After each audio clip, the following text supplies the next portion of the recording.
Hello बच्चे, let's see this question said the systematic errors can be. आपको दे रखा positive only, negative only, either positive और negative, और चौथा नन ऑफ दीज। तो पहले यहाँ पर बात करें अपने पास की कॉन्सेप्ट की। आपका की कॉन्सेप्ट क्या होगा? यहाँ पर की कॉन्सेप्ट है सिस्टमेटिक एरर पे बेस्ड है। तो आपके पास यहाँ पर सिस्टमेटिक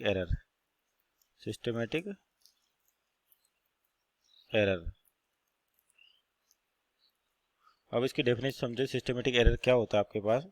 तो सिस्टमेटिक एरर्स आपके पास सिस्टमेटिक एरर,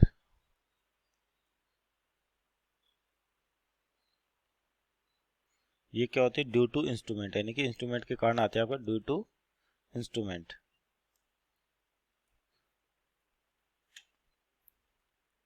तो आपके पास जो सिस्टमेटिक एरर्स होती है किसकी वजह से आती है? इंस्ट्रूमेंट की कमी कारण। तो ये वैल्यूज आपके पास पॉजिटिव भी हो सकती है और नेगेटिव भी हो सकती है। तो लिख सकते हैं अपन यहाँ पे वैल्यूज में भी पॉजिटिव एंड नेगेटिव, में भी पॉजिटिव और नेगेटिव।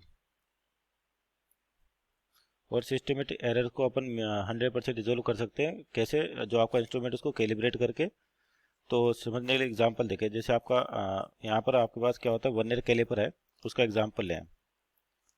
तो वर्नियर कैलिपर में आपके पास इस तरीके से एक मेन स्केल होता है, एक वर्नियर स्केल होता है, और यहाँ पे आपका जो होते हैं जिससे अपन किसी भी जो बारीक चीज़ का डायमीटर या थिकनेस वगैरह मेजर कर सकते हैं इस तरीके से। तो ये तो होता है आपके पास मेन स्केल। और इसमें क्या होता है कि आपके पास वर्नियर स्केल बना होता है यहाँ पर। तो यहाँ पे डिविजन्स होते हैं आपके वर्नियर स्केल में भी, और जो आपका मेन स्केल है इसके अंदर डिवीजन है ही सही। नॉर्मल जो आपका स्टील रूल है उसी के अकॉर्डिंग डिविजन्स होती है यहाँ पर। तो ये तो कहलाता है वर्नियर स्केल, वर्नियर स्केल। और ये जो है ये होता है मेन स्केल आपके पास, मेन स्केल। तो देखिए, जब मान लीजिए दोनों जोज को एक कंप्लीट क्लोज कर दे अपन, ये जीरो से स्टार्ट हो रहा है यहाँ पे आपके पास, और ये भी जीरो स्टार्ट हो रहा है। मान लीजिए दोनों जोज को एकदम कंप्लीट क्लोज कर दे अपन, तो अगर इसका जीरो और इसका जीरो आपस में कोइंसाइड करते हैं तो अपन उसको बोलते हैं जीरो एरर। मान लीजिए इसका जीरो और इसका जीरो कोइंसाइड नहीं करता, वो यहाँ पर आके रुक जाते हैं। मान लीजिए आपको वर्नियर स्केल यहाँ पहुंचा, तो इसका जीरो यहाँ पर है और इसका जीरो यहाँ पर है। तो इस टाइप की जो एरर होती है आपके पास, ये होती है पॉजिटिव एरर।